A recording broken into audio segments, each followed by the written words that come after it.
पहुंच रही है वहां तक? हाँ सर, आ रही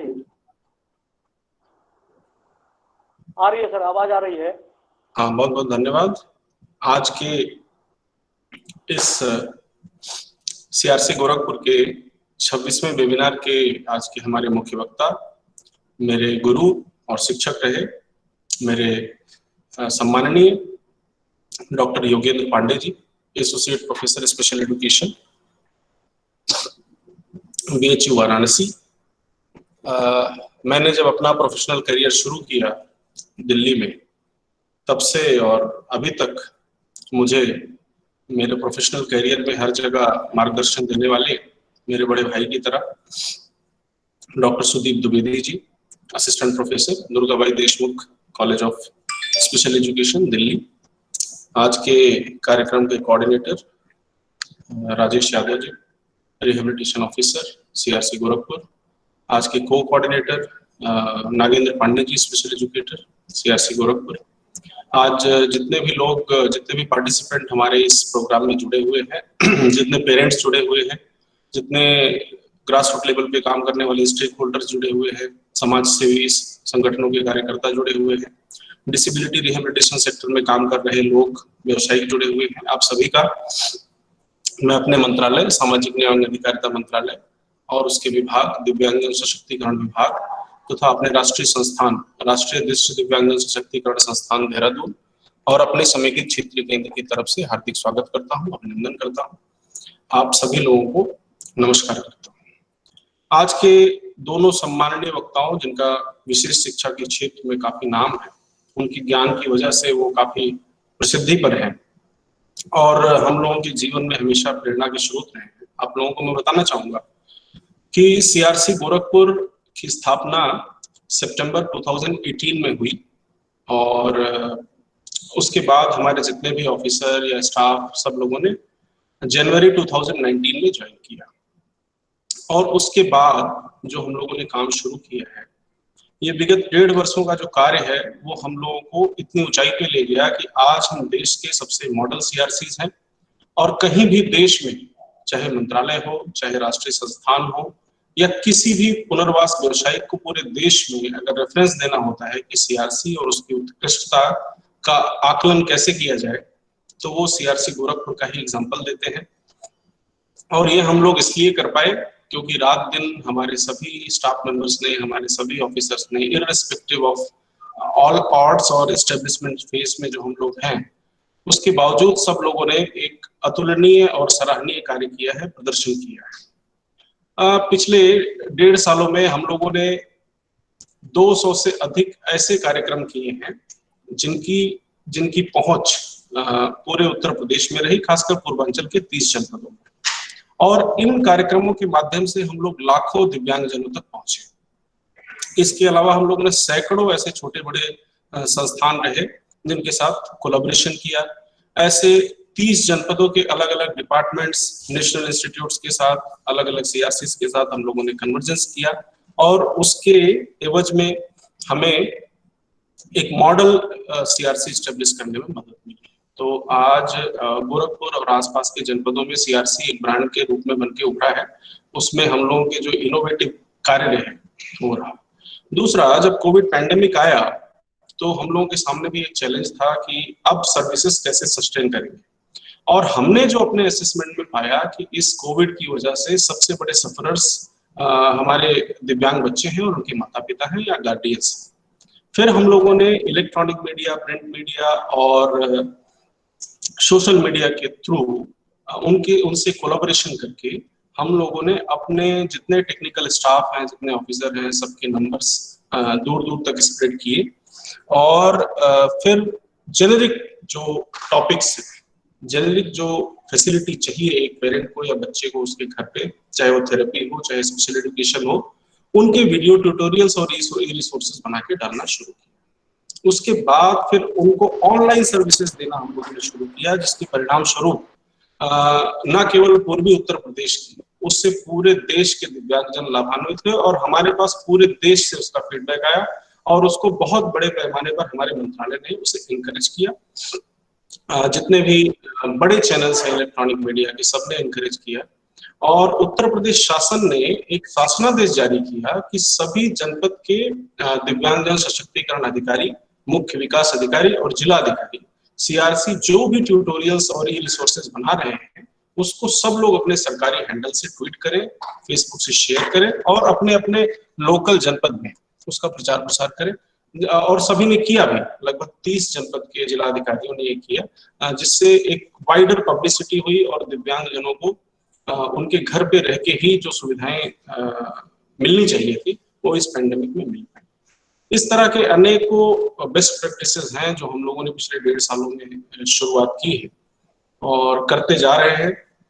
कोरोना की वजह से जो एक ब्रेक आया था उसकी पूर्ति हम लोग इन वेबिनार्स के थ्रू और ई रिसोर्सेज और ये जो हम लोग ट्यूटोरियल्स बना रहे हैं उसके थ्रू कर रहे हैं। दूसरा, जब वेबिनार्स की बात आई और हमें ये डायरेक्शन मिला कि हमें वेबिनार्स करने हैं, तो उस डायरेक्शन में हमें ये सुझाव मिला कि हम लोग अभिभावकों के लिए या ग्रास रूट लेवल पे काम कर रहे लोगों के को एम्पावर करने के लिए, उनको नॉलेज बढ़ाने के लिए, उनको सपोर्ट देने के लिए हम लोग वेबिनार करें, ना कि हम लोग पॉलिसी लेवल मुद्दों पे वेबिनार करें। उस क्रम में हमारा 26वां वेबिनार है और गांव में रहने वाले, दूर दराज एरियाज में रहने वाले पेरेंट्स हमारे साथ जुड़ते हैं और हमारे सभी अधिकारी कर्मचारी हर वेबिनार में 10 नए पेरेंट्स को जोड़ते हैं। उनको एक दिन पहले गूगल मीट की ट्रेनिंग देते हैं, उनको स्मार्टफोन में गूगल कैसे इंस्टॉल करना है उसकी ट्रेनिंग देते हैं, ऑपरेशन कैसे करना है उसकी ट्रेनिंग देते हैं, लिंक को फॉलो कैसे करना है वो ट्रेनिंग देते हैं और प्रश्न कैसे पूछने हैं उसकी ट्रेनिंग देते हैं। और ज्यादा से ज्यादा एनकरेज करते हैं कि हमारे जितने सम्मानित वक्ता जुड़े हैं उनके लेक्चर के बाद अधिक से अधिक अभिभावकों के प्रश्न है, जिससे वो हमारे वक्तागण उनकी समस्याओं का निराकरण कर सके और बता सके। इस कदम की हमारे पूरे देश में चर्चा हुई, पूरे प्रदेश में चर्चा हुई और जो अभिभावक दूर दराज इलाके में रहते हैं उनको इससे बहुत लाभ मिल रहा है। ऐसे रिहा प्रोफेशनल जो ग्रास रूट लेवल पे रूरल एरियाज में सर्विसेज दे रहे हैं उनको लाभ मिल रहा है, उनकी कैपेसिटी बिल्ड हो रही है और ऐसे संस्थाएं जिनके पास टेक्निकल स्टाफ की, ट्रेंड स्टाफ की कमी है, उनकी भी कैपेसिटी बिल्डिंग हो रही है। तो मैं ज्यादा समय नहीं लूंगा। आज हमारे दोनों वक्ता जो जुड़े हुए हैं मैं उनका फिर से सीआरसी की तरफ से स्वागत करता हूं। आप सभी पार्टिसिपेंट्स का स्वागत करता हूं और आप सभी से ये उम्मीद करता हूं कि आप लोग थ्रू आउट 1 घंटे बने रहेंगे और हमारे दोनों वक्ताओं से ज्ञान प्राप्त करेंगे। आप सभी का मैं फिर से स्वागत करता हूं। बहुत बहुत धन्यवाद। नमस्कार। धन्यवाद सर। कार्यक्रम की अगली कड़ी में मैं आमंत्रित करना चाहूंगा डॉक्टर योगेंद्र पांडे सर को। योगेंद्र पांडे सर सह प्राध्यापक विशेष शिक्षा विभाग बीएचयू में वर्तमान समय में कार्यरत है। आपके द्वारा दृष्टिबाधिता के क्षेत्र में एवं समावेशी शिक्षा के क्षेत्र में 16 वर्षों का लंबा अनुभव रहा है सर का। आपने विभिन्न प्रकार की राष्ट्रीय एवं अंतर्राष्ट्रीय पत्र पत्रिकाओं में 30 से ज्यादा शोध पत्रों को प्रकाशित किया है।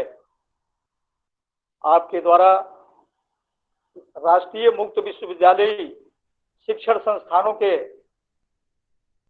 अध्ययन शिक्षण सामग्री के विकास में महत्वपूर्ण भूमिका आपने निभाई है। आपके द्वारा 75 से अधिक कार्यशालाओं में अभी तक प्रतिभाग किए जा चुके हैं। आपके द्वारा 58 अंतर्राष्ट्रीय एवं 40 राष्ट्रीय कार्यशालाओं में संदर्भ वक्ता के रूप में आपके द्वारा व्याख्यान प्रस्तुत किए जा चुके हैं।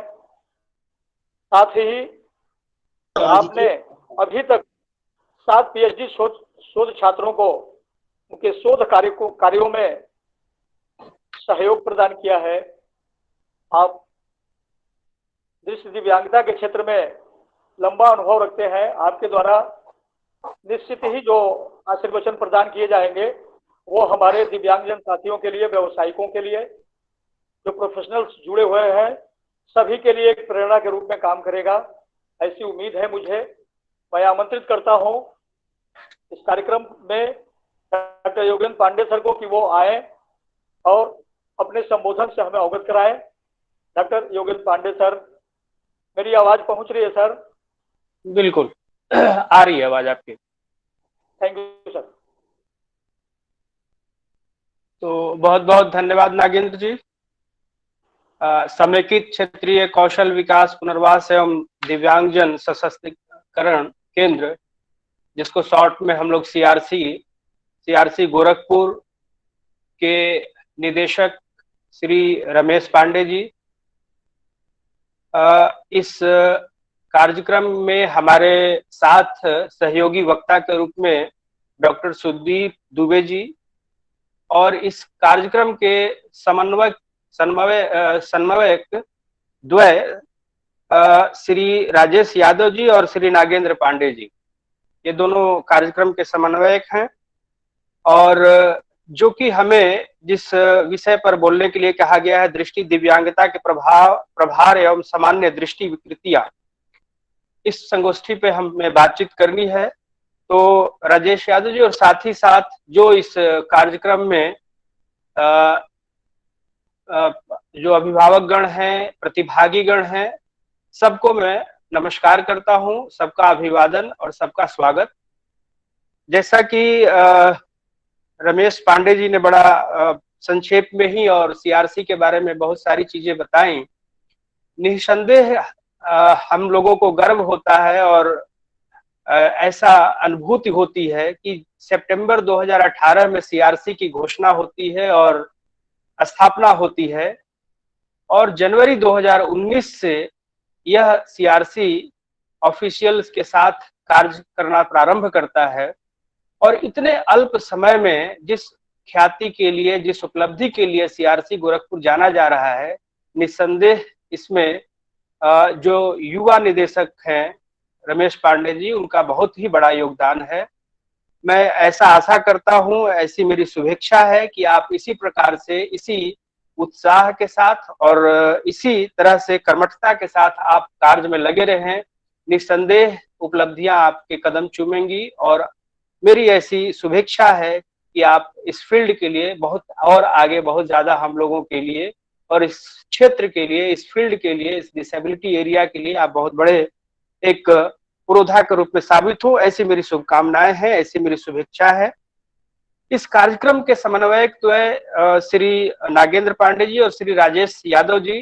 चूंकि आप लोगों का जो ये कार्यक्रम 26वां कार्यक्रम है, ई संगोष्ठी है, और निश्चित तौर पर यह कार्यक्रम इस पैंडेमिक कोविड-19 में बहुत ही उपयोगी सिद्ध होगा। मैं ऐसा अनुमान लगाता हूं, ऐसी कामना करता हूं, क्योंकि जिस स्थिति में अभी हम लोग पहुंचे हैं कि कोई सुचारू रूप से कार्य करना बड़ा ही मुश्किल है, और खास तौर पर फेस टू फेस करना ऑफलाइन मोड में बहुत ही दिक्कत है। लेकिन एक रास्ता निकाला गया। अगर कहा जाता है कि जहां चाह हो वहां राह निकल ही आती है, तो सीआरसी का यह एक प्रयास, जिसमें कि उनकी जिजीविषा और उनकी इच्छा ऐसी देखने को मिल रही है, और उसी का एक फलीभूत ये हो रहा है कि हम आज लगभग 200 से 250 पार्टिसिपेंट के साथ जुड़े हुए हैं, और हमें जो टॉपिक दिया गया है, और मुझे ऐसा पता है कि यह अभिभावक संगोष्ठी है, तो अभिभावक इसमें जुड़े होंगे, और मैं उन्हीं को केंद्र में रख करके, और जो पार्टिसिपेंट होंगे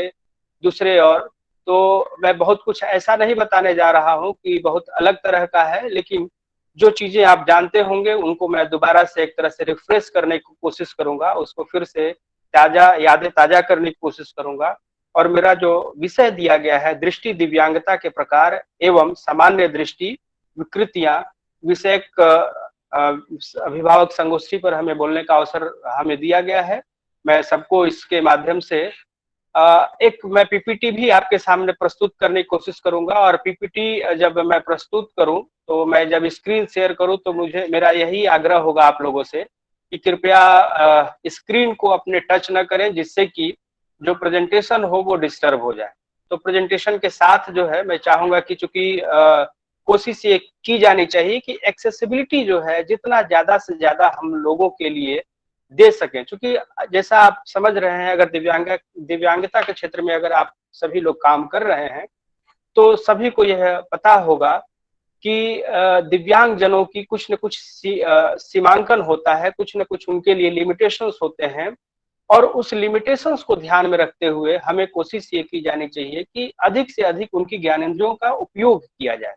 जैसे कि अगर मैं मेरे साथ अगर विजुअली चैलेंज्ड, विजुअली इम्पेयर्ड अगर पार्टिसिपेंट जुड़े हुए हैं, तो उनके लिए ये जो मैं बोल रहा हूँ वो तो आसानी से सुन करके समझ जा रहे होंगे। लेकिन अगर कोई हियरिंग इम्पेयर्ड डेफ बच्चा अगर कोई जुड़ा हुआ है, डेफ पार्टिसिपेंट जुड़ा हुआ है, तो उसके लिए मेरी ये केवल आवाज काफी नहीं होगी, तो उसके लिए स्क्रीन पे जो मैटर आएगा वो उसके लिए एक्सेसिबल होगा। तो हम लोग कोशिश करें, और दिव्यांगता के क्षेत्र में ये कोशिश की जानी चाहिए कि ज्यादा से ज्यादा हम लोग मैक्सिमम एक्सेसिबिलिटी के साथ अपना प्रेजेंटेशन, अपनी बात, अपनी जो भी सामग्री है वो पहुंचाने की कोशिश की जानी चाहिए।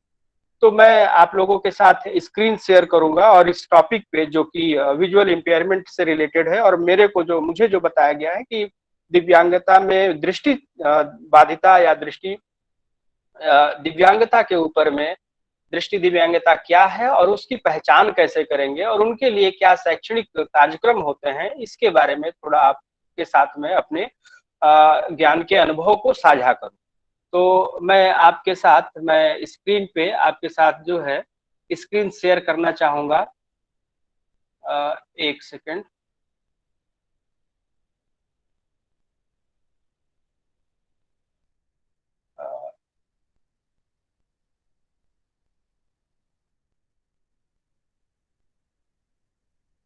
मुझे लग रहा है स्क्रीन, हाँ अभी जो है आया है स्क्रीन, प्रेजेंट स्क्रीन।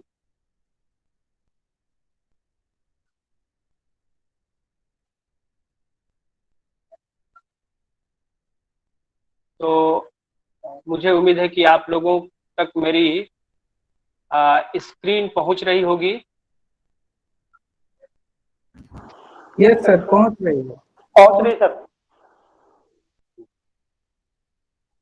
बिल्कुल सही है।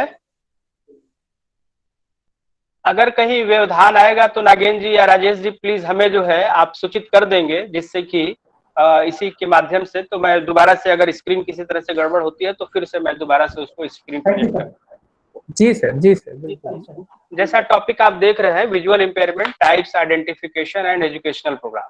क्या दृष्टि दिव्यांगता के प्रकार क्या है? क्योंकि ये मेरा पीपीटी जो होगा वो अंग्रेजी में ही है, तो मैं उसकी हिंदीकरण करते हुए और आप तक आसानी से बातों को पहुंचाने की कोशिश करूंगा। जैसा दृष्टि दिव्यांगता के प्रकार क्या है, उसकी पहचान क्या है और उनके लिए शैक्षणिक कार्यक्रम क्या क्या है, इसके बारे में मैं बात करने की आपसे यहाँ पर साझा करूंगा।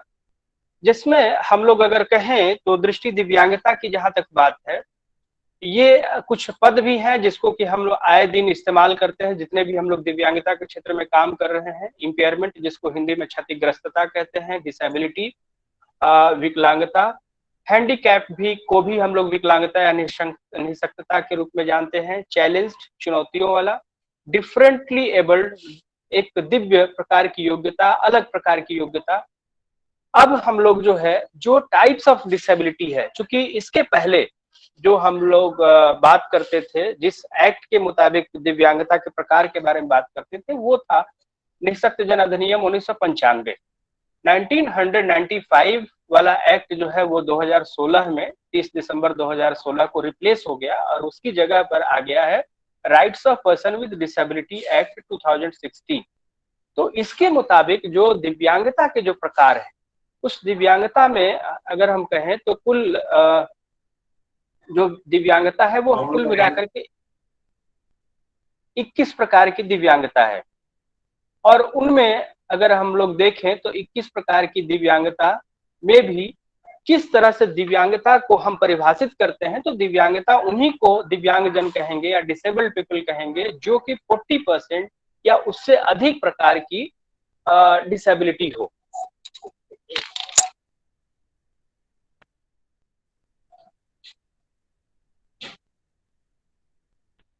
तो 21 प्रकार की जो दिव्यांगता है, और उसमें भी कोई भी व्यक्ति तभी जो है डिसेबिलिटी के परिव्यू में या उसके दायरे में आता है जब उसको एक सर्टिफिकेशन की जाती है, और वो सर्टिफिकेशन या उसकी प्रमाणिकता जो है 40% या उससे अधिक डिसेबिलिटी अगर उसमें पाई जाती है तो वो व्यक्ति जो है डिसेबल्ड कहलाता है।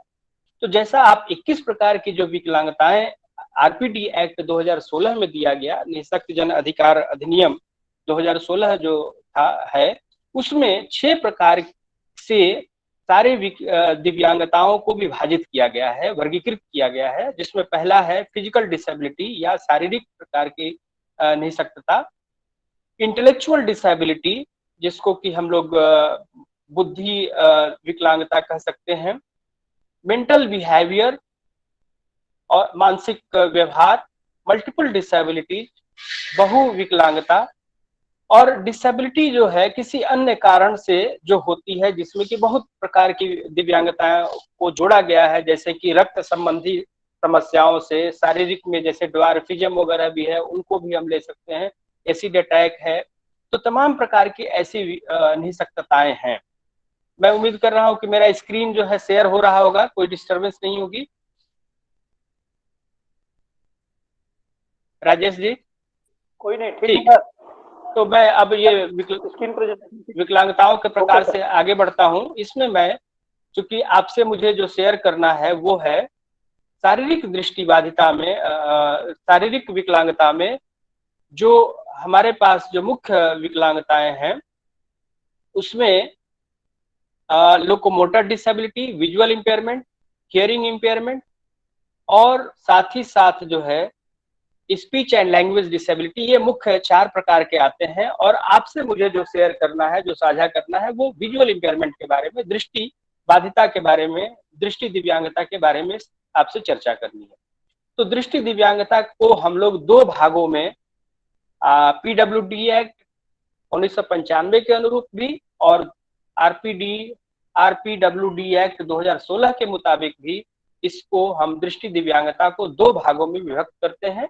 जैसा कि पहला है ब्लाइंडनेस या दृष्टिहीनता जिसको हम कहते हैं, और दूसरा है वो है लो विजन या अल्प दृष्टि। ये 2 प्रकार की दिव्यांगताओं को हम दृष्टि बाधिता के क्षेत्र में, दृष्टि बाधिता या दृष्टि दिव्यांगता के लिए 2 डिसेबिलिटी का उप वर्गीकरण किया गया है आरपीडब्ल्यूडी एक्ट के मुताबिक।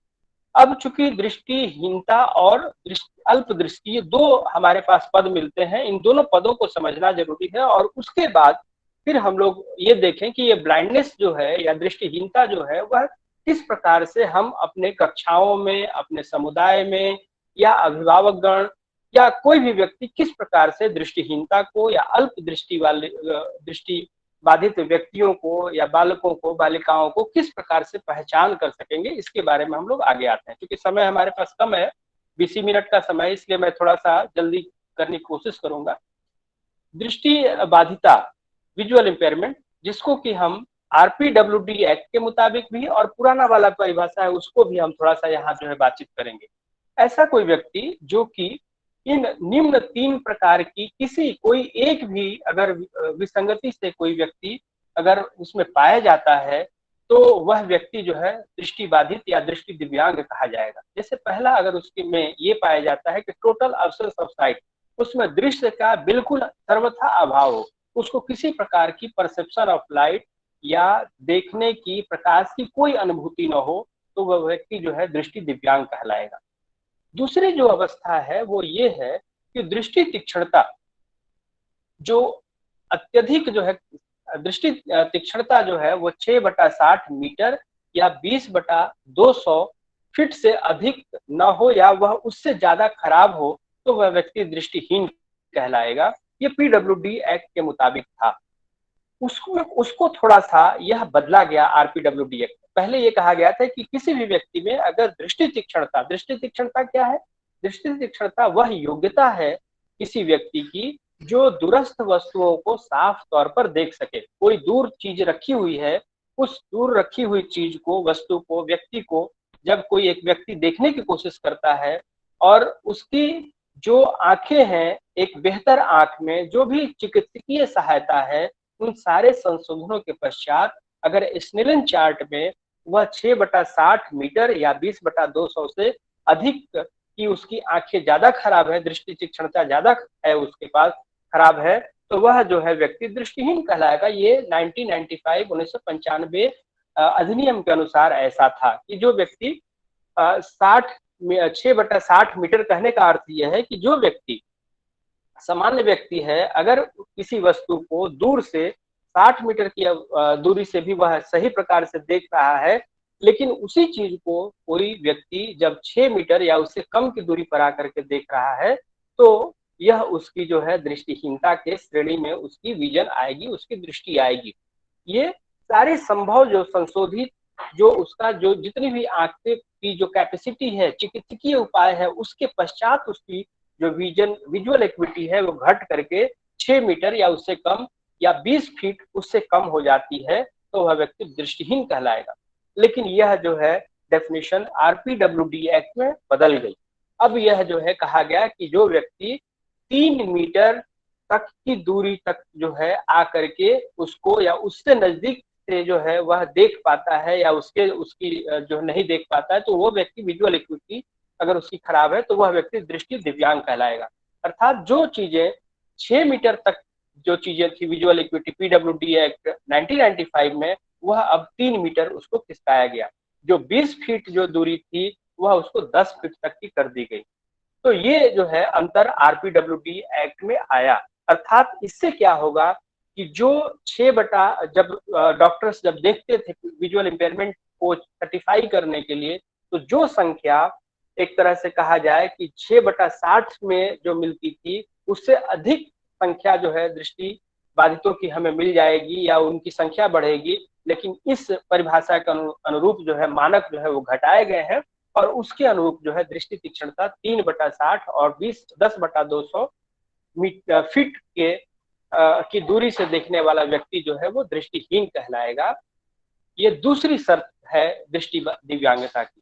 तीसरी शर्त है कि जब कोई व्यक्ति जिसकी दृष्टि क्षेत्र, जैसे हम कोई भी व्यक्ति जो है, एक तो हम दूर किसी चीज को देखते हैं और दूसरा हम अपने आसपास या एक कोणीय रूप में भी हम चीजों को देखते हैं। जैसे हम किसी कमरे में या किसी कक्ष में जब हम प्रवेश करते हैं तो हमें एक साथ ही बिना अपनी पुतलियों को घुमाए हुए हम अपने बाएं भी, दाएं भी, ऊपर भी और नीचे भी देख पाते हैं।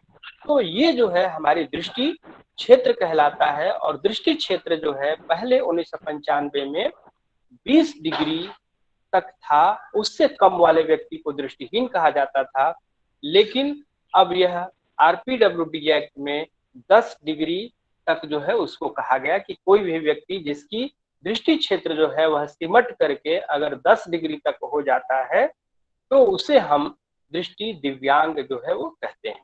तो इस प्रकार से दृष्टि दिव्यांगता, दृष्टिहीनता की अगर हम परिभाषा बात करें तो दृष्टिहीन व्यक्ति वो कहलाएंगे इन तीनों अवस्थाओं में से कोई भी एक अवस्था या एक से अधिक अवस्थाओं को अगर किसी व्यक्ति में पाया जाता है तो वह व्यक्ति जो है दृष्टिहीन कहलाएगा। और उसको हम डॉक्टर के सहायता से, एक डॉक्टर टीम होती है, मेडिकल टीम होती है जो जिसको सीएमओ के अंडर में, चीफ मेडिकल ऑफिसर के अंडर में वो काम करती है टीम, और उस टीम के द्वारा जब किसी व्यक्ति को इन अवस्थाओं के आधार पर उसकी सर्टिफिकेशन किया जाएगा, प्रमाणीकरण किया जाएगा, उस प्रमाण के आधार पर व्यक्ति जो है 40% से अधिक अगर उसमें दिव्यांगता पाई जाती है तो वह विजुअल इंपेयरमेंट या उसको हम ब्लाइंड की संज्ञा जो है वो दे सकते हैं। इस प्रकार से ये जो है दृष्टिहीनता की परिभाषा इस तरह से आरपीडब्ल्यूडी एक्ट के आधार पर किसी भी व्यक्ति को दृष्टिहीन या ब्लाइंड कहेंगे। दूसरा है जो है हम इसको जांचने के लिए इस स्नेलन चार्ट का इस्तेमाल डॉक्टर जनरली करते हैं। इसको मैं ज्यादा इस पे सॉरी हाँ जी सर, आपका स्क्रीन शेयर नहीं हो रहा है। एक मिनट, अभी मैं कर देता हूँ।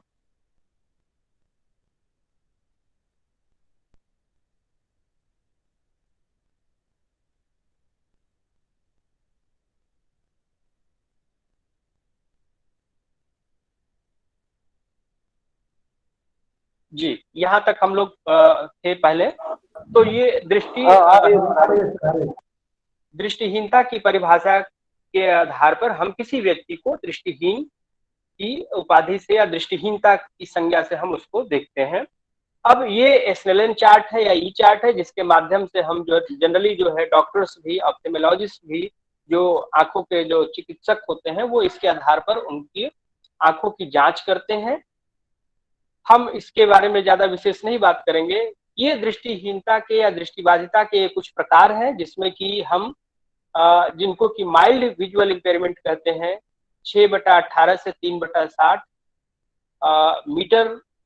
इसको लो विजन भी हम जनरली, जो 3/60 है वो लो विजन की संज्ञा में आते हैं।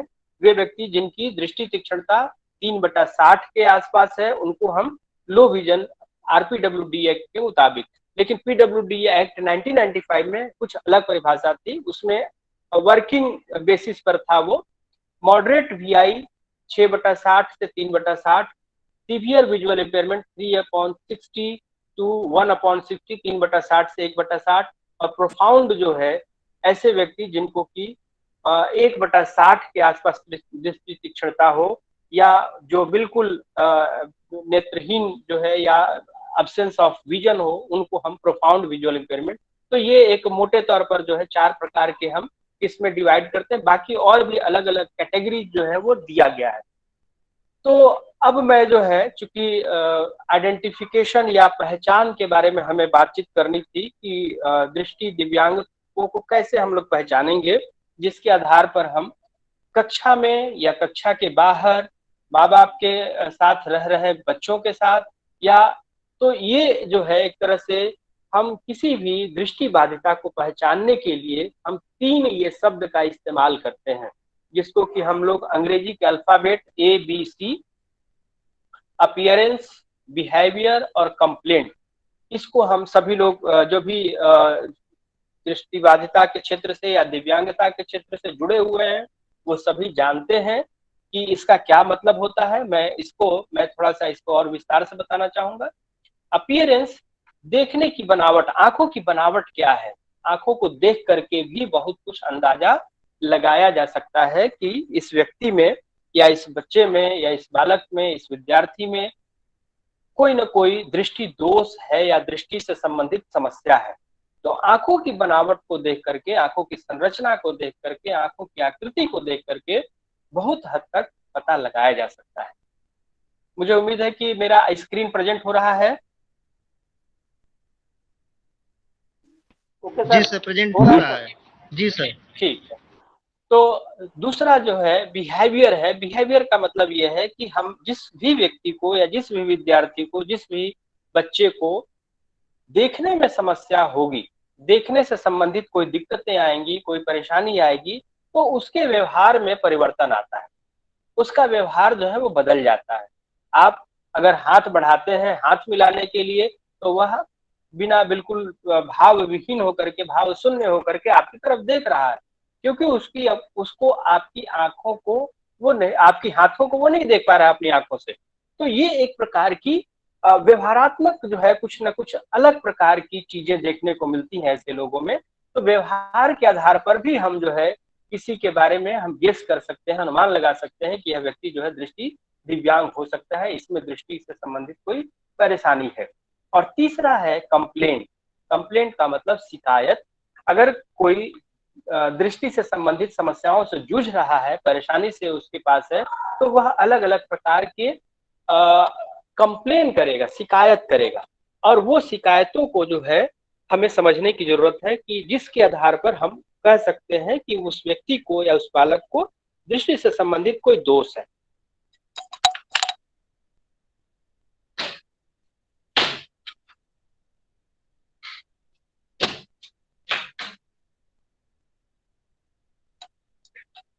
हेलो, आवाज कहीं डिस्टर्ब हो रही। तो पहला जो है अपीयरेंस या देखने से संबंधित जो है बनावट या संरचना से संबंधित के बारे में हम लोग बात कर रहे हैं। इसमें कौन कौन सी ऐसी चीजें हैं जिसको कि हम देख सकते हैं, जिसके आधार पर हम लोग अनुमान लगा सकते हैं। आप सभी लोगों को स्क्रीन पर हमारे जो है आ रहा होगा, कुछ बिंदु हैं, कुछ पॉइंट्स हैं जिसके आधार पर हम पता लगा सकते हैं कि हमारे संग जो हमारे साथ कोई व्यक्ति है, कोई बालक है, कोई विद्यार्थी है या कोई भी परिवार का सदस्य है, उसको देखने से संबंधित कोई समस्या है। उसकी बनावट के आधार पर, आंखों की बनावट के आधार पर, नेत्र की स्थिति के आधार पर हम पता लगा सकते हैं। जैसे कि पहला है रेड और इन्फ्लामेड आईज। आंखों का कुछ फुला हुआ, या हम कह सकते हैं कि कुछ जो है सूजी हुई आंखें, या आंखों में लालिमा होना, आंखों का जो रंग है वह लाल हो जाना, ये देख करके कुछ अलग प्रकार की, जैसे हम सभी जानते हैं कि हमारी आंखों की जो बनावट है उसमें जो बीच में पुतली है, जिसको कि हम लोग कॉर्निया भी कह रहे हैं, वो काला है, और उसके चारों तरफ सफेद प्रकार की एक बनावट है जिसको कि स्क्लेरा कहते हैं, या बाहरी सतह है आंखों की जो सफेद होता है। लेकिन अगर वह भाग जो है रेड है तो यह एक प्रकार की असामान्य स्थिति है, और उस असामान्य स्थिति के आधार पर हम अनुमान लगा सकते हैं कि कोई ना कोई समस्या आंखों में अवश्य है। तो इसके आधार पर हम जो है एक पता लगा सकते हैं कि ये जो है कोई ना कोई समस्या है। दूसरा, स्क्विंट या क्रॉस्ड आई, आंखों में जिसको कि हम लोग हिंदी में भैंगापन कहते हैं, कि दोनों आंखें जो है वो अलग तरह से खींची हुई दिशा में हो जाती है, अर्थात एक लेफ्ट में है तो दूसरा राइट में है। तो इस प्रकार से आंखों के की जो बनावट है उसमें कहीं ना कहीं कोई दोष होता है, उसके आधार पर भी हम कह सकते हैं कि उसको कोई असामान्य स्थिति है वो।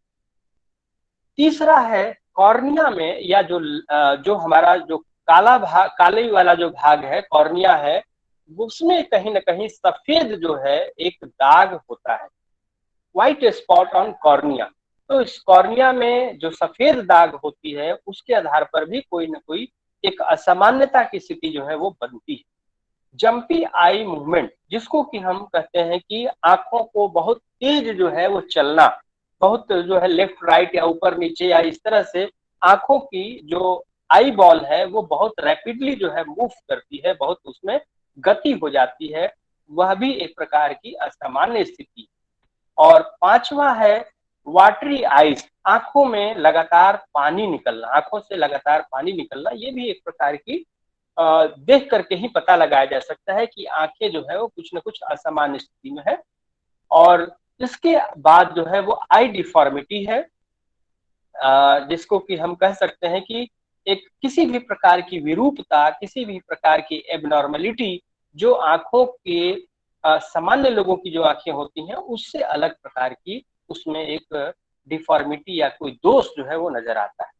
और अंत में है कि बहुत सारे व्यक्तियों में भ्रूणीय विकास के दौरान, एम्ब्रियोनिक डेवलपमेंट के दौरान व्यक्ति में आंखों का या नेत्र गोलक का अभाव होता है, उसको हम लोग कहते हैं एब्सेंस ऑफ आई, अर्थात नेत्र गोलक का ही अभाव होना, नेत्र का बिल्कुल ही अनुपस्थित रहना या उपस्थित न होना पाया ही नहीं जाता है। तो ये जो है, ये जो आपको हमने लगभग 7 प्रकार की जो अपीयरेंस के आधार पर हम एक सामान्य व्यक्ति जो है हम पता लगा सकते हैं कि दृष्टि दिव्यांगता या दृष्टि बाधिता या दृष्टि से संबंधित कोई दोष जो है वो हो सकता है। क्योंकि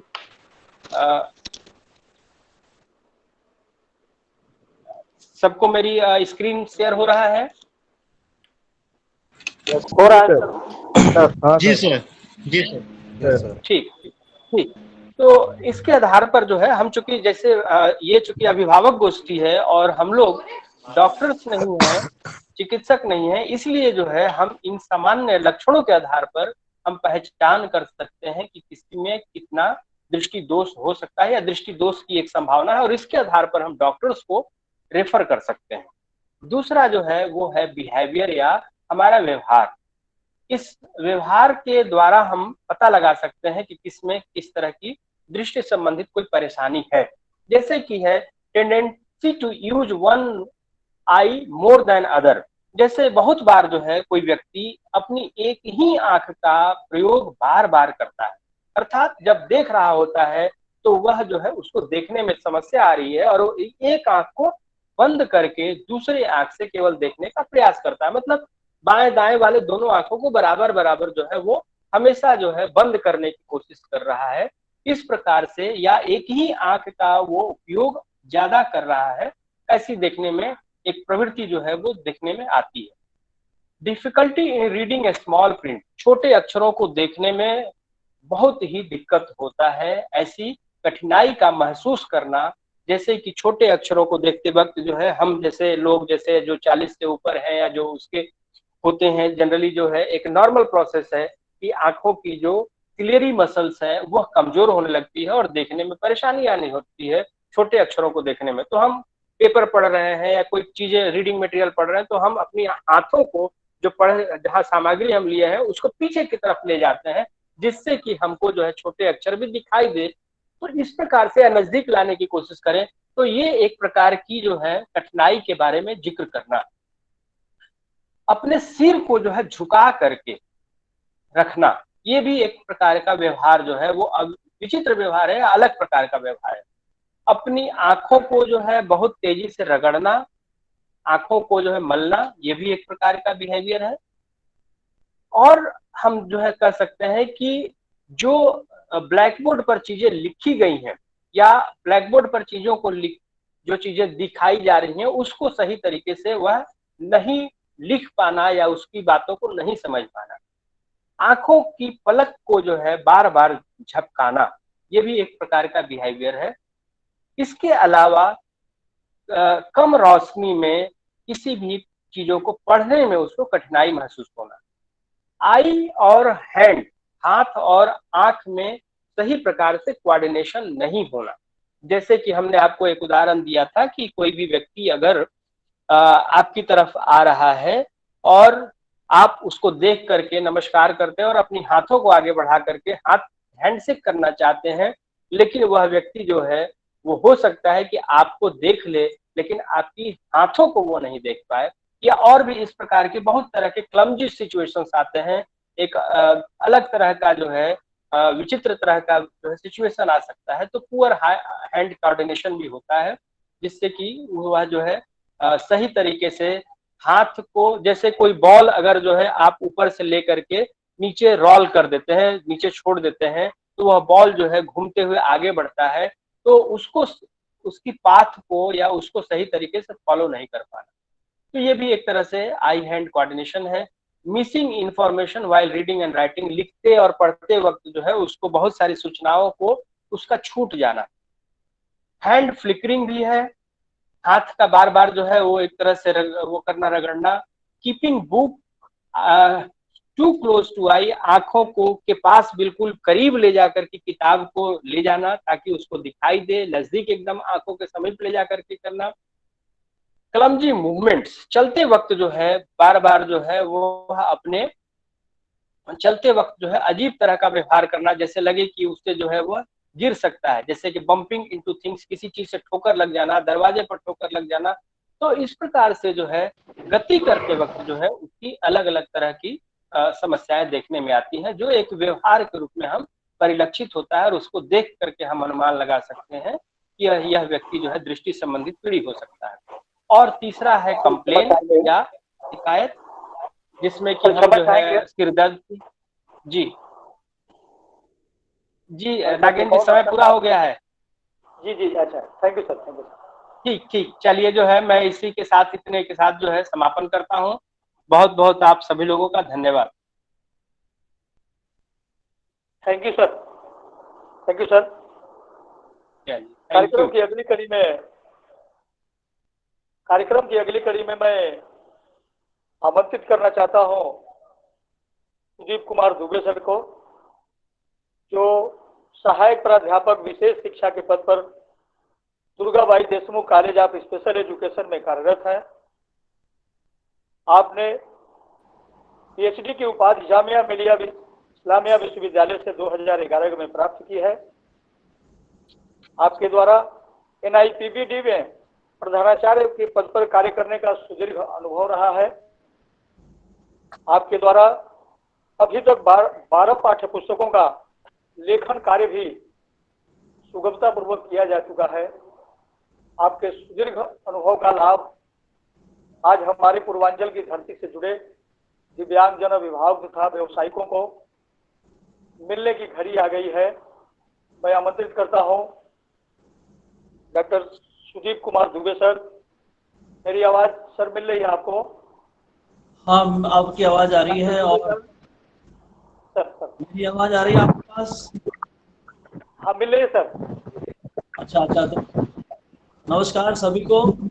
और पांडे जी बहुत अच्छा बता रहे थे, उनका जो है रह गया अधूरा समय, मुझे लगता है बहुत ही सीमित रहा। और समय अभी मेरे लिए कोई 4 मिनट बचा है। नहीं नहीं सर, अभी आपके लिए समय है, समय बढ़ाया जा सकता है थोड़ा बहुत। अच्छा, खैर जो भी इजाजत जैसी हो। समय है सर। सर अगर ठीक। समय बढ़ाएंगे तो ज्यादा अच्छा रहेगा, हम लोग विस्तृत में समझ पाएंगे। तो समय है सर आपके लिए, बोले सर। जी जी बिल्कुल ठीक है। मैं ज्यादा जो है कवर कर लिया है पांडे साहब ने। और सभी लोगों को एक बार और नमस्कार करता हूं और अपनी बात सीधे सीधे शुरू करता हूं। मैं जो भी हमारा प्रेजेंटेशन इसको ऑपरेट कर रहे हैं, सर से अनुरोध करूंगा कि सीधे अंतिम स्लाइड पर चले जाएं, क्योंकि समय का बहुत ही अभाव है। तो सीधे आखिरी स्लाइड से शुरू करते हैं। जी, अब बीमारियों के बारे में हमको बात करनी है। और बीमारियों के बारे में कौन सी वो बीमारियां हैं जिसकी वजह से दृष्टि बाधा आ जाती है, ये हमारा विषय है। तो आप देखें कि दृष्टि बाधा को हम 2 भागों में बांट ले रहे हैं। एक छोटे बच्चों में जो दृष्टि बाधा पाई जाती है, और एक जो बड़े लोगों में पाई जाती है। तो आप देखें, यदि जो हमारी स्टडीज हैं, सभी लोग यहाँ पर पढ़े लिखे लोग हैं, उनको सब बातें पहले से मालूम है। जस्ट टू रिफ्रेश, जैसे पांडे साहब ने भी कहा, मैं भी आपको बताऊं कि जो बच्चों में जो दृष्टि बाधा है, मैं रिक्वेस्ट करूंगा लास्ट स्लाइड पे, 10वीं स्लाइड पे चले जाएं। जो बच्चों में दृष्टि बाधा है उसकी सबसे बड़ी वजह है, एक जो बीमारी है उसको ज़ेरोफ्थेल्मिया कहते हैं, ज़ेरोफ्थेल्मिया। और ज़ेरोफ्थेल्मिया को सामान्य भाषा में, हमारे आपकी भाषा में समझने के लिए उसका नाम है vitamin A deficiency. Vitamin A deficiency. तो देखें आप, हमारे मुझे लगता है इस समय जो श्रोतागण हैं उनमें कुछ हमारे बच्चों के माँ बाप भी हैं और पेरेंट्स भी जुड़े हुए हैं। तो उनके लिए उनसे सीधे रूबरू होना चाहता हूँ मैं। और बाकी जो जुड़े हुए हैं, जो प्रशिक्षक या जो शिक्षक यहाँ पर जुड़े हुए हैं, इस फील्ड के ऑलरेडी ट्रेंड लोग हैं, मुझे लगता है उन सबको तो ये सब बातें मालूम है। तो आप देखें कि जो छोटे बच्चों का जब जन्म होता है ना, तो उस समय जो प्रेग्नेंट मदर है ना, जो एक्सपेक्टिंग मदर है, उसके खान पान पर विशेष हमें ध्यान रखना है ना। उसको बहुत ज़्यादा ध्यान रखना है। कोई किसी भी तरह का कुपोषण का शिकार नहीं होनी चाहिए वो महिला जो बच्चे को एक्सपेक्ट कर रही है। और उसके खान पान के संग संग जब वो बच्चा पैदा हो जाता है तो उसकी जो डाइट है उसमें विटामिन ए की पर्याप्त मात्रा होनी चाहिए, तब जो है ये आंखों का पूरी तरह से विकास अच्छे से हो पाता है। तो विटामिन ए डेफिशिएंसी भारत में बहुत बड़ा कारण है ब्लाइंडनेस का अमंग चिल्ड्रन, बच्चों में। आप देखें, ये ड्राई आईज भी इसको हम कहते हैं, ऐसी आंखें बड़ी सूखी सी जाती हैं, सूख सी जाती हैं, और फिर उनसे जो है देख पाने का कार्य बड़ा कठिन हो जाता है। ये बच्चों में, जैसे मैंने आपको बताया, सबसे बड़ा कारण है। और जिस बात का हमको आपको एज ए पेरेंट्स ध्यान रखना है वो है कि जो डाइट है उसमें गाजर, पपीता, आम, दूध और अंडा, ये इस तरह की चीजें हैं। आपका जैसा भी भोजन हो, है ना, शाकाहारी और अन्य तरह का भी, तो शाकाहारी भोजन वाले गाजर, पपीता, आम, दूध आदि इस तरह का सेवन करें खूब, ताकि उनकी जो डाइट है उसमें विटामिन ए की भरपूर मात्रा हो। और एग से भी ये बहुत ज़्यादा हमको प्राप्त होती है। और भी तमाम तरीके हैं, जिसका जैसा भोजन है वो ये जानते होंगे। तो इस तरह से हमको अपने भोजन को दुरुस्त रखना है, माँ का भी और बच्चे का भी। तो विटामिन ए डेफिशिएंसी नहीं होगी तो कई बार आप देखेंगे कि बच्चों में वो ब्लाइंडनेस से हम और आप बच सकते हैं। अदरवाइज क्या होगा कि we will face difficulty in seeing at dark. अंधेरे में जहाँ रोशनी कम है वहाँ पर हमको देखने में बड़ी कठिनाई आने वाली है। और इसकी एक लक्षण के तौर पर मैं आपको बताऊं कि यदि आपने कभी किसी बच्चे को ध्यान से देखा हो, तो जैसे अभी संरचना के बारे में बात हो रही थी, हमारा आँख है, आँख का जो गोला है, गोले में जो काला दिख रहा है ना, white spot on the black portion की अभी सर ने बात करी। मैं आपको बात करना चाहूँगा कि किस तरह से जो हमारा वाइट पोर्शन है, वाइट पोर्शन में किस तरह से ये जो, कभी कभी आप ऐसा पाओगे कि वहां पे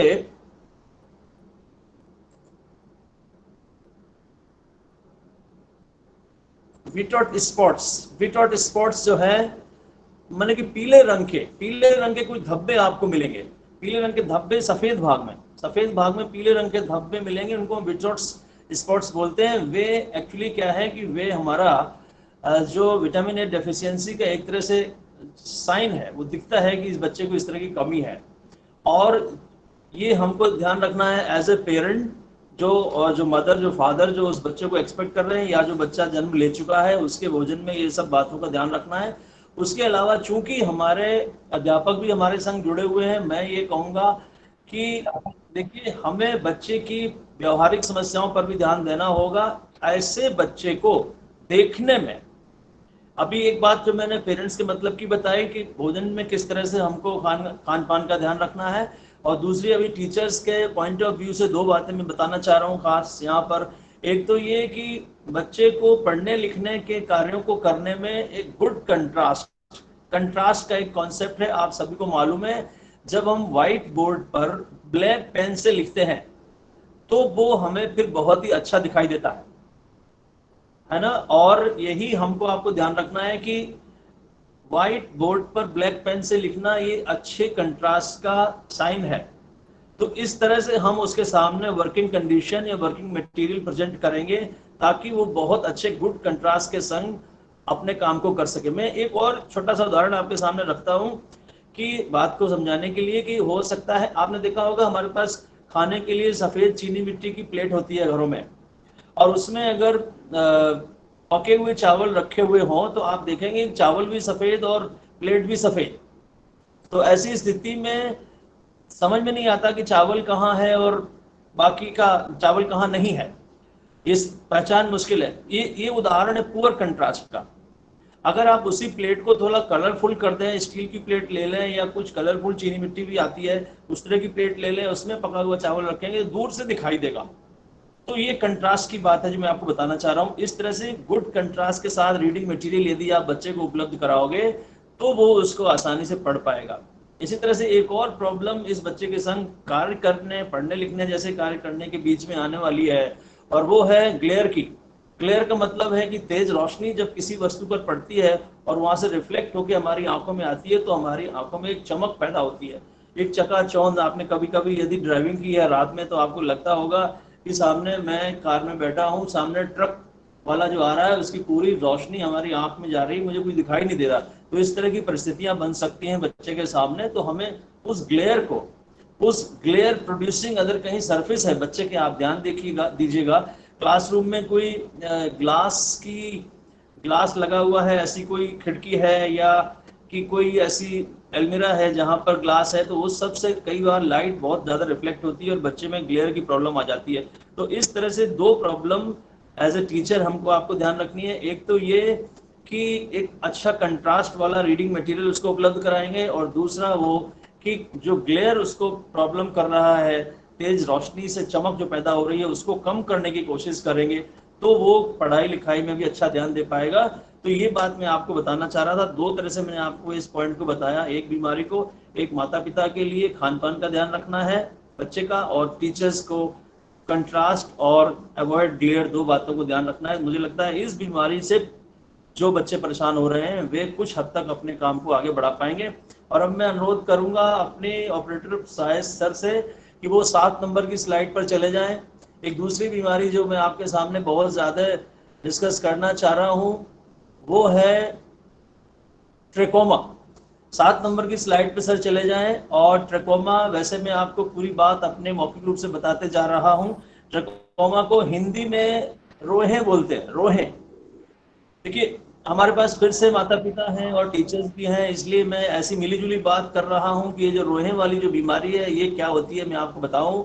यहाँ पर कई बार जब हम अपनी आंखों को धोते हैं या घरों में हमारे बड़ा पोल्यूशन, वातावरण बहुत ही प्रदूषित होता है, तो उन परिस्थितियों में जब, या कि मान लीजिए कि हमारा जो पानी है, जो जल है जिससे हम अपना साफ सफाई कर रहे हैं, यदि वो जल ठीक नहीं है ना, वो डर्टी वाटर है, वो गंदा पानी है, या वो कंटामिनेटेड है, जिसमें तमाम वायरस बैक्टीरिया का बहुत ज़्यादा प्रकोप हो गया है ना। तो इस तरह के जब हम पानी से अपने चेहरे को और आंखों को साफ करते हैं तो इस तरह की स्थितियां बन जाती हैं कि जो है बीमारियों की तरफ हमारा बढ़ने लगते हैं। एक मैं आपको और बहुत ही छोटी सी घटना बताना चाहता हूँ, वो ये है कि अगर मान लीजिए मैं इन कठिन परिस्थितियों में काम कर रहा हूँ, है ना, मैं मान लीजिए कि एक ऐसी परिस्थिति में है, एक लेडी का उदाहरण लेते हैं, मान लीजिए घर में खाना बनाना है और बहुत धुआं वगैरह हो रहा है ना। तो आप देखेंगे जब धुआं बहुत होता है तो आप कई बार आंखों को बहुत रब करते हैं, आंखों को बहुत मलते रहते हैं,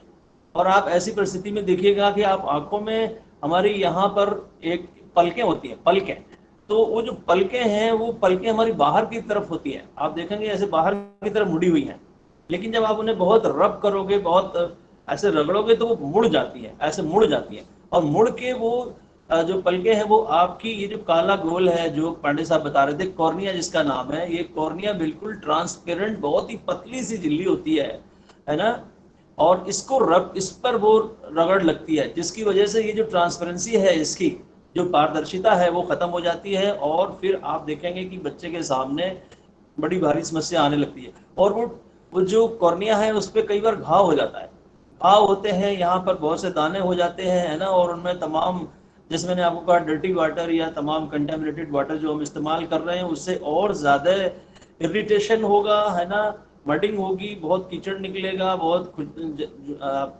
इरिटेशन का मतलब ऐसे झुंझलाहट या क्या मतलब खुजली होगा या क्या क्या होगा, इस तरह की जब बड़ी परिस्थितियां बढ़ जाए और वो परिस्थिति धीरे धीरे और विकट होती जाती है, वो बड़े वर्स्ट हो जाती हैं चीज़ें, वो जो छोटे छोटे जो बॉयल्स हैं छुप जाते हैं और स्थिति उसकी खराब हो जाती है, और आप देखेंगे कि उस ट्रकोमा यानी कि रोहे जैसी बीमारी से हमारा पूरा सिस्टम खराब हो जाता है, हम ब्लाइंडनेस की तरफ बढ़ जाते हैं। तो कितनी छोटी सी घटना कि हम केवल दूषित वातावरण में या दूषित पानी से अपना साफ सफाई या खाना बनाने आदि का काम कर रहे हैं, इन परिस्थितियों से लेकर हम दृष्टिबाधा तक बढ़ सकते हैं। तो आप देखेगा यहाँ पर फिर से एक बार, जैसे अब डिस्कशन पहले भी हुआ कि हम लोग डॉक्टर्स नहीं हैं, ना ही डॉक्टर्स की कोई की तरह हमको आपको कार्य करना है, हमें केवल बच्चों के संग काम करना है। यद्यपि यहाँ पर सूचना मैं आपको दे दूं, जब कभी भी ऐसी कोई परिस्थिति आती है हर समय डॉक्टर की सलाह लेनी चाहिए। ये ट्रकोमा की 4 स्टेजेस हैं, यदि हम इस पर ध्यान नहीं देते हैं तो ये जो है चौथी स्टेज में जाके केवल ऑपरेशन कराना पड़ता है, जो बहुत ही कष्टप्रद है और कई बार असफल भी हो सकता है। तो बेहतर ही होगा कि हम उसको पहले ही उसके साथ अपने आप को एडजस्ट कर लें। तो अगला देखें आप, जैसे मैंने आपसे कहा कि फिर से हमारे टीचर्स भी चूंकि यहाँ पर हैं, इसलिए मैं उनके लिए ये बात कहना चाहूँगा कि फिर से एक बार इस बच्चे को जो कि ट्रकोमा से प्रभावित है उसको भी गुड कंट्रास्ट की आवश्यकता है, और उसको भी ग्लेयर से अवॉइड रखना है, मतलब दूर रहना है, वो जो चमक आँख पर आ रही है उससे उसको बचाना है, अच्छे कंट्रास्ट का मटेरियल इस्तेमाल करवाना है उसको। और यहाँ पर एक बात कही जा रही है, क्लोज वर्क का मतलब, पास का काम का मतलब पढ़ाई लिखाई की तरह का काम, पढ़ाई लिखाई की तरह का काम जो है उसके लिए मैग्नीफायर का यहाँ नाम लिया जा रहा है। मैग्नीफायर का मतलब आवर्धक एक ऐसा इक्विपमेंट है, एक ऐसा ऑप्टिकल डिवाइस है जो कि आपकी किसी भी छोटी अक्षर को बड़ा करके दिखाती है। तो ऐसे बच्चे को आप देखेंगे क्लासरूम में, या वो अपनी पढ़ाई लिखाई को आसानी से कर पाएगा यदि आप उसको एक मैग्नीफायर प्रोवाइड कर देते हैं। मैग्नीफायर बहुत ही सरल सा एक उपकरण है जो कि आसानी से मिल जाता है और 20 या 10 टाइम्स बड़ा करके दिखाता है। तो जैसे बच्चे की आवश्यकता होगी हम उसके साथ वैसा ही काम करने वाले हैं। और अब मैं अनुरोध करूंगा अगली स्लाइड जो है 6 नंबर पर चले जाते हैं, पिछली स्लाइड यानी कि 7 नंबर से 6 नंबर पर आ जाते हैं। यहाँ पर एक और खास बीमारी के बारे में जिक्र मैं आपसे करूंगा, वो है कैटरेक्ट की। देखिए पहले हमने आप शुरू किया ज़ेरोप्थेल्मिया से। ज़ेरोप्थेल्मिया मैंने आपसे कहा था as a major cause of the blindness among children, बच्चों में सबसे बड़ा कारण है ये। और जो कैटरेक्ट है ये बड़ों में सबसे बड़ा कारण है दृष्टिबाधा होने का। बड़ों में दृष्टिबाधा होने के 66% केसेस जो हैं वो कैटरेक्ट के कारण बताए गए हैं। तो कैटरेक्ट जो है इसमें होता क्या है मैं आपको बता दूं थोड़ा सा। ये जो हमारा ये जो संरचना आप देख रहे हैं इसके पीछे यदि आप आंखों की संरचना के बारे में थोड़ा जानते हैं तो एक लेंस होता है। लेंस एक हमारा होता है नेचुरल लेंस है, वो फिर से एक बार एक्चुअली वो लेंस प्रोटीन का बना होता है और वो आप देखोगे जैसे जैसे उम्र हमारी बढ़ती है, हमारी तमाम अंगों की फ्लेक्सिबिलिटी कम होती जाती है। इसी तरह से आंखों के अंदर की भी जो बनावट है उसकी भी फ्लेक्सिबिलिटी कम होती जाती है। तो आप देखेंगे उम्र जैसे जैसे बढ़ती है हमारी तमाम क्रियाएं बहुत ही बाधित होती जाती हैं। और वो लेंस भी है, उसकी भी जो फ्लेक्सिबिलिटी है, लेंस अपने आप इजीली एडजस्ट कर लेता है, ऐसा पतला करेगा, मोटा करेगा, पतला मोटा ऐसा करता रहता है ना। और वो ऐसा इसलिए करता है ताकि दूर और पास दोनों ही वस्तुओं को आसानी से फटाफट देखा जा सके। लेकिन ये जब उसकी फ्लेक्सिबिलिटी खत्म हो जाती है तो आप देखेंगे कि बड़े लोगों को फिर रीडिंग आदि करने में 40 के बाद है ना बड़ी मुश्किलें आने लगती हैं। और आप देखोगे कि 60 एंड अबव तमाम लोगों को कैटरेक्ट की बीमारी हो जाती है, जिसकी वजह से आप ये जो हमारा वो जो लेंस जो था, लेंस बाहर से दिखाई नहीं देता, अंदर होता है, वो जो लेंस था वो फिर से अपारदर्शी हो जाता है और ब्लाइंडनेस की स्थिति आ जाती है। यहाँ पर फिर एक बार मैं आपको बताऊंगा कि ये बड़े लोगों में खास तौर से होने वाली समस्या है और कम रोशनी में देखने में बड़ी परेशानियां होती हैं।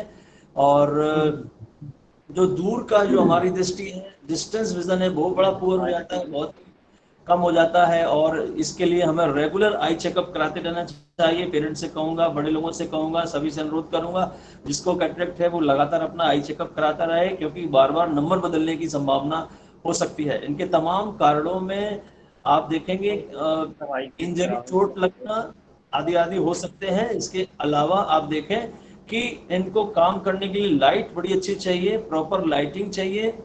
एक इंडिविजुअल लैंप दिया जा सकता है, लैंप माने कि टेबल लैंप की तरह वहां पर दिया जा सकता है। फिर से एक बार लार्ज प्रिंट माने बड़े बड़े छापे की सामग्री यदि आप उपलब्ध कराओगे तो इस कैटरेक्ट वाले व्यक्ति या बच्चे को पढ़ने में भी आसानी हो सकती है।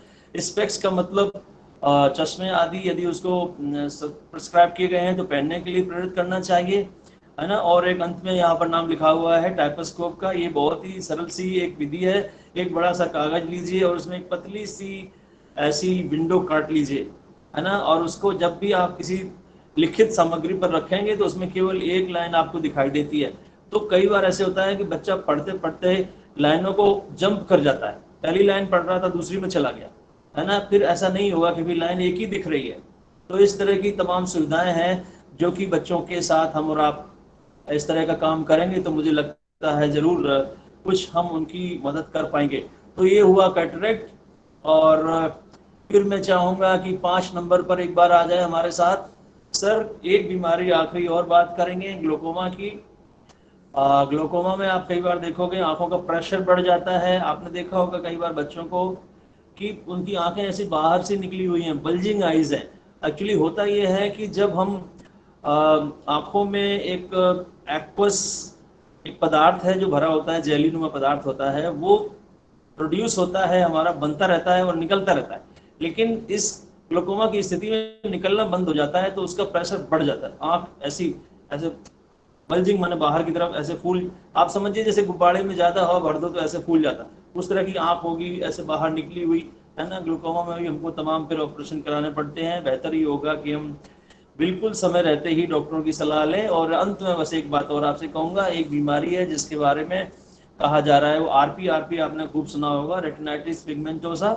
ये एक आनुवंशिक बीमारी है, ये जो है पीढ़ी दर पीढ़ी चलती है। आपने देखा होगा कई बार लोगों को कुछ उम्र के बाद, है ना, कुछ उम्र के बाद बच्चा जब बड़ा होता है तो उसको धीरे धीरे उसकी आंख की रोशनी कम होने लगती है ना।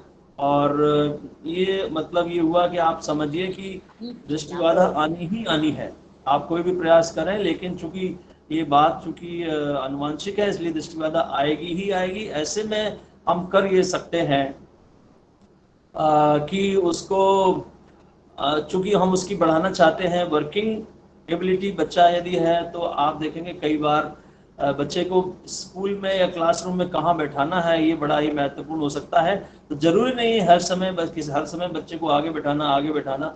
ऐसा यद्यपि ऐसे कहा जाता है कि दृष्टिबाधित बच्चा चूंकि सुनकर भी आपकी बातों को सीख रहा है, इसलिए अगर वो आगे बैठेगा तो आसानी से सीख सकता है। लेकिन इस बच्चे की बात जो मैं कर रहा हूँ, कई बार ऐसे होता है कि पीछे बैठकर उसको पूरा ब्लैक बोर्ड दिखाई देता है।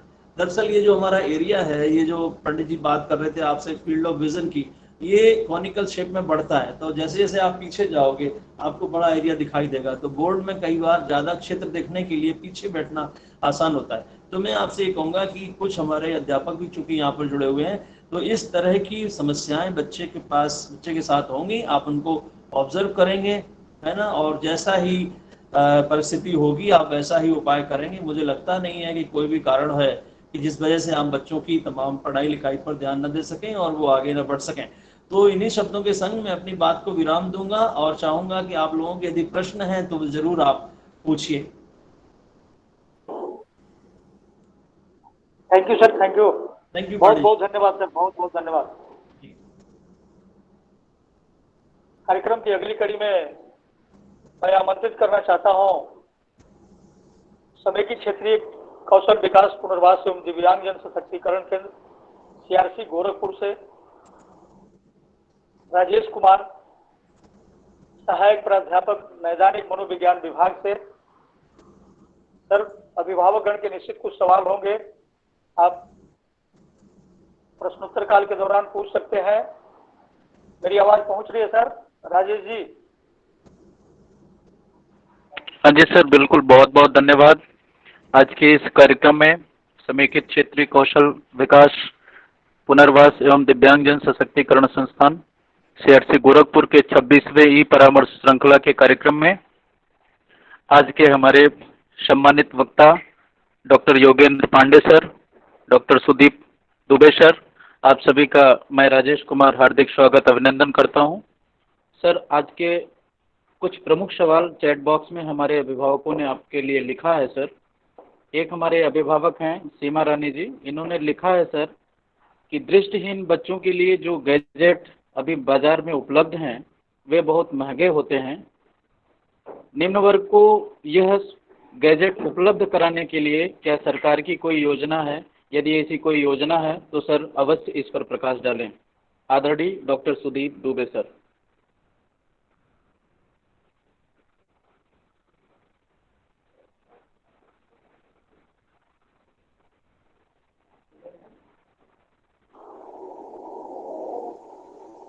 सर, आवाज मिल रही है आपको?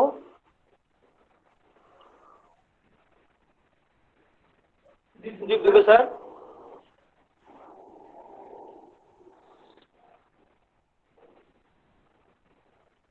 सर, आवाज मिल रही है आपको?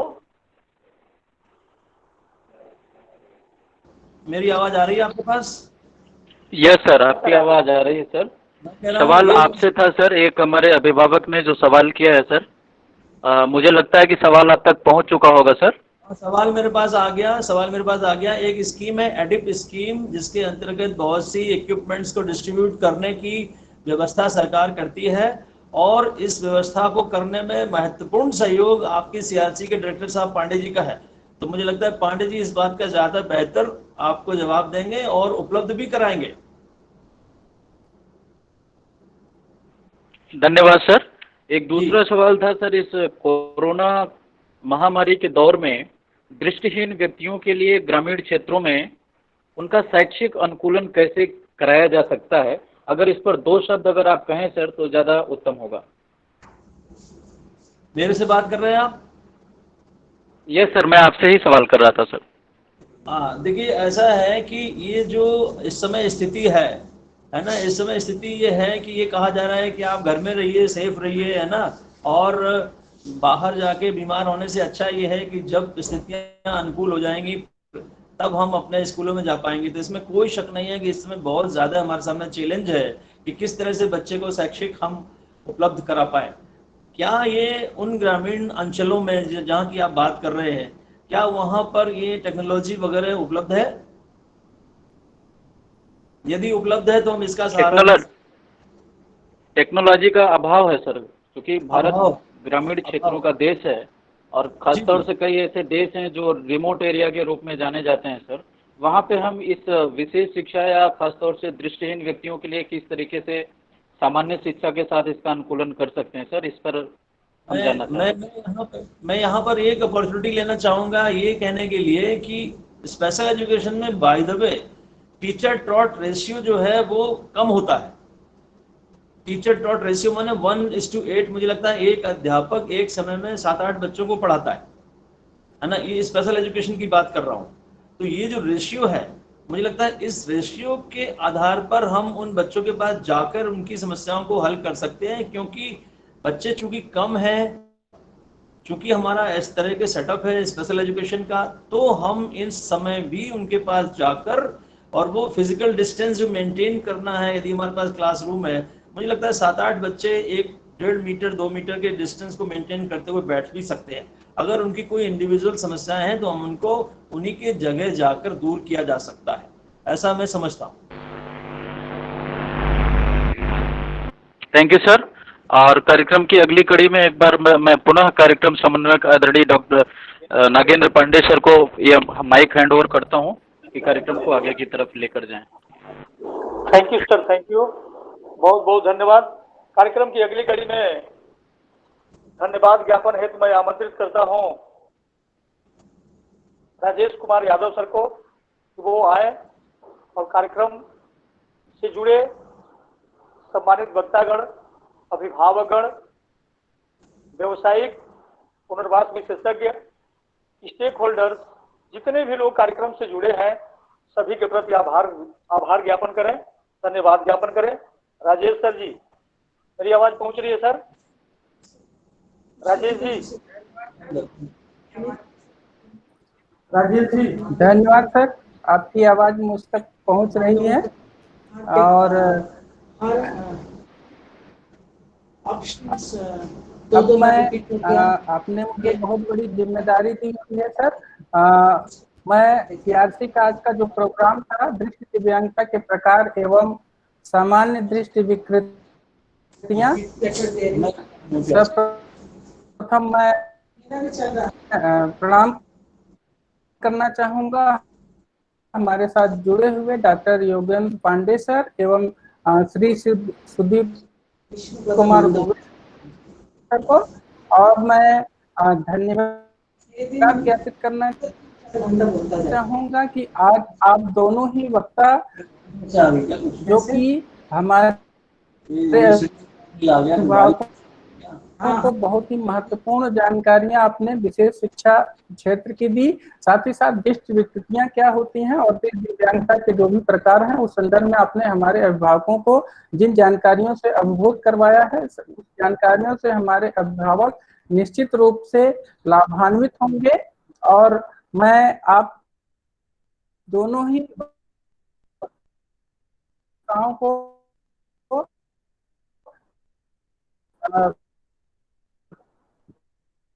सादर धन्यवाद देना चाहता हूं, और साथ ही साथ मैं धन्यवाद देना चाहता हूं हमारे निदेशक सर को कि जिनके आशीर्वाद स्वरूप हम इस तरह का कार्यक्रम संपन्न कर पाने में सक्षम होते हैं। मैं धन्यवाद देना चाहता हूं हमारे राष्ट्रीय निदेशक डॉक्टर हिमांशु दास सर को, जिनके कुशल निर्देशन में हम इस तरह का, जिनके आशीर्वाद स्वरूप हम इस तरह का कार्यक्रम संचालित कर पाते हैं।